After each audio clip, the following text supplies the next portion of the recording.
ተወዳጁ እንግዳ ድራማ እንደቀጠለ ይገኛል። በዚህ ክፍል ቤሉል በመለቀቁ በጣም ደስ ብሎናል። ነገር ግን አዶኒ የሚወደውን ሰው ነጥቆታል። ሁለተኛ በሱ ዙሪያ እንዳትታይ አድርጓታል። ለአንድና ለመጨረሻ ጊዜ ለኑንዬ ማስጠንቀቂያ ሰጥቷታል። ሁለተኛ ከቤሉል አጠገብ እንዳትደርስ አድርጓታል። ቤሉል በመጨረሻም ወደ ቤቱ እንደተመለሰ ሄለንን እየጠየቃት ለምን እንደዚህ እንዳደረገች ኑንዬ ላይ ለምን እንደዚህ እንዳደረገችና ለምን የውሸት ህመምተኛ ነች ብላ እንደነገረቻት ጠየቃት። ሄለንም እና ምን ማድረግ ነበረብኝ? ወጥታ ብትናገርማ ትሸማቀቃለች። እኔ ደግሞ እንደዛ እንድትሆን አልፈቀድኩም። እናም ለዛ ነው ህመሟን ደብቃ እንድትቀመጥ እያረኳት ብላ ብትነግረውም ይሄ ግን አሳማኝ አልሆነለትም። እንደዚህ ማድረግሽ ትክክል እንደሆንሽ ነው እንደሚሰማሽ። ኑንዬ እኮ እራሷን ልታጠፋ ነበር በአንቺ ምክንያት፣ እንዴት እንደዚህ ታደርጊያለሽ? እያለም ተቆጣት። ሄለንም ምንም አማራጭ እንደሌላት ነገረችው። ነገር ግን ቤሉል በዚህም አላቆምም። ሆስፒታል የሰጧችሁን መረጃ ፋይሉን ስጭኝና እከሳችኋለሁ በማለትም ነገራት። ሄለን በጣም ፈራች፣ ደነገጠች። ምክንያቱም ከዚህ ሁሉ ጀርባ ያለችው እሷ ስለሆነች አሁን ላይ ምን ማድረግ እንዳለባት ግራ ገብቷታል። በዛም በኩል አዶኒ እያስጨነቃት ነው፣ በዚህ በኩል ደግሞ ቤሉል አለ። እናም በሁሉም በኩል ተወጣጥራ በጣም ተጨናንቃ ትገኛለች። በዚህ በኩል ደግሞ ቴዲ ፊት ነስቷታል። ምን ሆኖ ነው የተቀየረብኝ? ማናት እንደዚህ አቅሉን የወሰደችው? ልድረስብሽና ማንነትሽን እኔን አድርገኝ እያለችም ስትፎክር ነበረ። አዶኒ እንግዲህ ሄለን ህፃናት ልጆችን በማደጎ እየሰጠች ገንዘብ እንደምትቀበልባቸው መረጃ እንደያዘባት ነገራት። ሄለንም በሰማችው ነገር በጣም ተደናገጠች። እናም ምን ነው ደነገሽ? ፖሊስ መጣ እንዴ? እያለም ሲያሾፍባት ነበር። ለነገሩ ፖሊስ አይመጣም እኔ እስካላመጣችሁ ድረስም ብሎም ተረበባት። ከዛም በኋላ ሄለን ራሷን ስታወደቀች። ነገር ግን ልጇ ኤልሹ እናቷን ልታያት ስትመጣ እናቷ ድንገት መሬት ላይ ወድቃ ተዘረራ ነበረ። እንዲሁም ደግሞ በጣም ደንግጦ አዶናይ ባለበት ቁሟል። እናም ኤልሹ ስትመጣ እማዬ ምን ሆነሽ ነው እዚህ ጋር የወደቅሽው? አመመሽ እንዴ? ምን ሆነሽ ነው እያለች እናቷን ብትቀሰቅሳትም ልትነቃላት አልቻለችም። ከዛም በኋላ እንደ አዶኒ ምን ሆነ ነው የተገተርከው? አግዘኝ እንጂ ለምንድን ነው የቆምከው? እናቴ ወድቃ እያየሃት አታግዘኝም እንደ እያለች ስጮህበት ኤልሹዬ ይቅርታ ደንግጬ ነበርኩ በቃ እናንሳት አለና አነሳት። ከዛም በኋላ እናቷን ምን እንደሆነች ጠይቃት ልትነግራት አልፈለገችም። ወንድሜ እኮ እየመጣ ነው፣ ምናልባችም እስካሁን እቤት ገብቶ ሊሆን ይችላል። አጎቴ እኮ ነግሮኛል ውጭ ላይ እንደሆነ። እናም ነይ እንሂድና እንቀበለው አለቻት። አይ ኤልሹዬ አንቺ ሂጂ እንመጣለን፣ አሁን ከአዶኒ ጋር የምናወራው ነገር ስላለ መጣን ሂጂ አለቻት። እንዴ እማዬ አሁን እንደዚህ ሆነሽ የምን ማውራት ነው? እንሄድና ወንድሜ እንቀበለውና ከዛ በኋላ ታወራላችሁ አለቻት። ሄለንም አይ ኤልሹ ሂጂ መጣን ብላ ልጇን ላከቻትና አዶኔን ምን እንደሚፈልግ ጠየቀችው። አዶናይም የሚፈልገው የዚህ ቤት አለቃ እንደሆነና እሱ አዛዣቸው እንደሆነ ነገራት። ይሄን ማታደርግ ከሆነ ግን ቤቷን ፖሊስ እንደሚወራው ነገራት። ከዛም በኋላ ወይኔ ሄለን የማንም መጫወቻ ልሁን? እንዴት አዶኒ በእኔ ላይ እንደዚህ ይፎክርብኛል ብላም ተናደደች። ነገር ግን አንተንም ልክ እንዳባትህ ነው ምደፋ እያለችውን ፎከረችበት። ከዛም በኋላ ሄደች። ሄለን ወደ ሳሎን ስትሄድ ቤሉል እህቱን አቅፎ ቁጭ ብሎ ነበረ። እህቱ ወንድሟን ስላገኘች በጣም ደስ ብሏታል። ከዛም በኋላ ሄለን ሄደችና ሰላም ስትለው እሱ ግን ከመቀመጫውም አልተነሳም። ምክንያቱም ሄለን እያንዳንዱን የምታደርገውን ነገር ሁሉ እየደረሰበት ስለሆነ፣ በተለይ ደግሞ በኑንዬ ላይ ያደረገችው ነገር በጣም አበሳጭቶታል። ለምን ሳትታመም ታመሻል ብላ ራሷን እንድትወቅስና ራሷን እንድጠላው እንዳደረገቻት ምክንያቱ አልገባውም። እንዲሁም ደግሞ በጣም ጭንቅላቱ ላይ ብዙ ጥያቄዎች ፈጥረውበታል።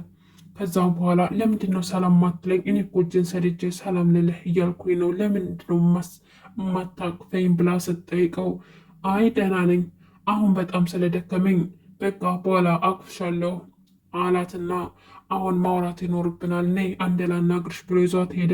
ከዛም በኋላ ለምን ኑኑዬን ህመምተኛ ነሽ ኤች አይ ቪ አለብሽ ብላ እንደዋሸቻትና እራሷን ድብቃ እንድትቀመጥ እንዳደረገቻትና ሳታስመረምራት ይህ እንድታምን እንዳደረገቻት ጠይቃት።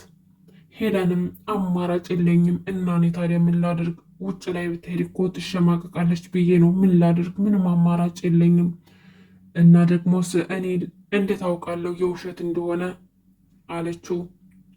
ከዛም በኋላ ቤሉልም እየነገረችው ነገር ምንም አላሳምነውም።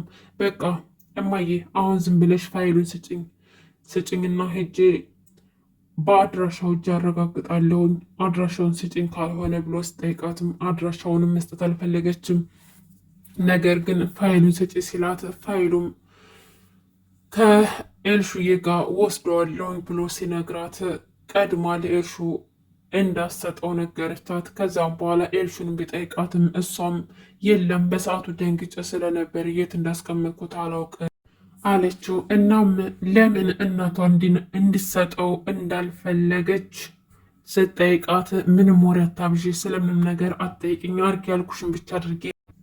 ቆይ ኤልሹዬ እናትሽን አታምኛትም ማለት ነው እንዴ? በቃ አድርጊ ያልኩሽን ነገር ብቻ አድርጌ፣ ጥያቄ አታብዢ አለቻትና አሁን ሄለን ያንን ፋይል ማስቀየር እንዳለባትና የውሸት ማስረጃ መስጠት እንዳለባት ራሷን አሳመነችው። ከዛም በኋላ ለቴዲ ደውላ ብነግረውም ቴዲም አላቅሽም፣ ካሁን በኋላ ከአንቺ ጋር ምንም አይነት ክፉ ስራ መስራት አልፈልግም፣ እራስሽ ተዋጩ፣ በሰዓቱ ምርጫሽን ነግረሽኛል፣ ካሁን በኋላ አንቺን ምንም የምከተልበት ምንም ምክንያት የለኝም። ካሁን በኋላ ግን እንኳን አይደለም ከዚህ በፊት የሰራሁትን ስራ ቀርቶ በአንቺም ላይ ፊቴ እንዳላዞርብሽ ተጠንቀቂ ብሎ ስልኩን ዘጋባት።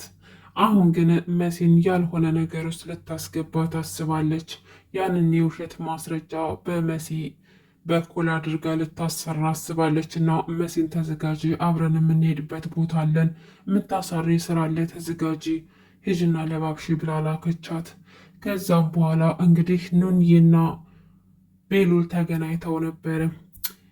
ኑንዬ ሩጣ አቅፍ አረገችውና እንኳን በሰላም መጣ ብላ አቀባበል አረገችለት። ቤሉልም አቅፋት። አልናፈቅሽኝም እንዴ? እኔ እኮ ናፍቄያለሁኝ፣ አንቺንም እንደኔው አግተው እያሰቃዩሽ መስሎ ነበረ፣ እናም ደህና ስለሆንሽ ደስ ብሎኛል አላት። ኑንዬም አይ እኔንም አላገቱኝም እኮ ወደ ቤት ወደው ነው የተመለስኩት አለችው። እና አልናፈቅሽኝም እንዴ ሲላት አንገቷን ደፋች። ምንም ልትነግረው ፈቃደኛ አይደለችም። ምክንያቱም ከዚህ በፊት እንዳየነው ሄለን ሁለተኛ ቤሉል አጠገብ እንዳትደርስ አስጠንቅቃት ነበረ። እናም በእሱ አጠገብ ካየቻት እሷንም ቤተሰቦቿንም ውጭ ላይ እንደምትጥላቸውና ሕይወታቸው ከዚህ የበለጠ ከፋ እንደሚሆን አስፈራርታታለች። በዛ ላይ ደግሞ አዶኒም ከቤሉል ጋር እንዳትገናኝና እሱን ማግባት እንዳለባትና ከሱ ጋር ሕይወቷን እንደምትቀጥል አስረግጦ ከነገራትም በኋላ ነው ቤሉልን ያስለቀቅላት። እናም አሁን ላይ አዶኒና ሄለን ካዩት ኑንያትን ሊጎዳት ይችላሉ።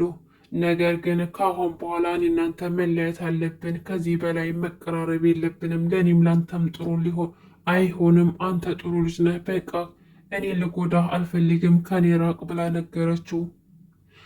ቤሉልም ይህን ሲሰማ ማመን አቅቶታል። ይሄማ ያንቺ ሀሳብ አይደለም፣ የሆነ ያስፈራራሽ ሰው አለ፣ ስለዚህ ንገሪኝ፣ ማን ያስፈራራሽ? አዶኒ ነው ንገሪኝ እያለም አፋጠጣት። እሷ ግን ልትነግረው ፈቃደኛ አልነበረችም። በቃ እዚህ ጋር ይበቃናል ይህን እናንተ ግንኙነት አለችና ጥላው ሄደች። በስተ መጨረሻውም ያደረገው ነገር አዶኒን ሳሎን ላይ ተጠባብቆ እሱ ላይ አፋጦ መጠየቅና ለምን እንደዚህ እንዳደረገ ትንቅንቅ ገጥመው ለምን እንደዚህ እንደማያደርግ ጠየቀው። ያንተ ጀግንነት ሰውን በማገት ነው እንዴ? እኔ ወንድሜ ነህ ብዬ ምንም አላደርግም ብዬ ብተው፣ አንተ ግን ከኋላ ሆነ አጠቃኸኝ አይደለ አዶኒ? ስለዚህ ዋጋህን ታገኛለህ። አለቅህም። እኔ ቤሉል ማን እንደሆንኩ አሳያለሁኝ። ፈርቼህ እንዳይመስልህ ወንድሜ ነህ ብዬ አስቤህ እንጂ እያለ ትንቅንቅ ተያይዘው ሲያፋጥጠው አዶኒም ከዚህ በኋላ ኑኑዬ የእሱ እንደማትሆንና እንደማትፈልገው ነገረው። ቤሉልም አንተ ጅል ያምሃል እንዴ? እሷ እኮ አንተን አትፈልግም። እዚሽ ምድር ላይ ወንዶች እንኳ ቢጠፉ አንተ ምርጫውን እንደማትሆን እኮ ነግርሃለች። በግዴታ ነው እንዴ ከእሷ ጋር የምትሆነው? አትፈልግህም፣ ከእሷ ራቅ ብያለሁ እያለ ሲያፏጥጠው፣ እንዲሁም ደግሞ ተለቆም ሊደባደቡ ሲሉ ሄለን ደርሳ ምን እየሰራችሁ ነው ብላ ስታፏጥጣቸው ስፖርትን እየሰሩ እንደሆነ ነገሯት። ከዚያም በኋላ እሷም ተቆጣቻቸውና መሄድ እንዳለባት ነገረቻቸው። ከዚያም በኋላ በቃ አሁን አብረን እንውጣ እንሄድ፣ ያልኩብሽ ቦታ መሄድ ይኖርብናል ስላት እረፍ ቤሉል፣ ከአሁን በኋላ ተው ምልህ ነገር ተው እያለች ከዚህ በኋላ መጠየቅ እንደሌለበት ነገረችው። ከዚያም በኋላ አዶኒም ተከትሏት ወጣ።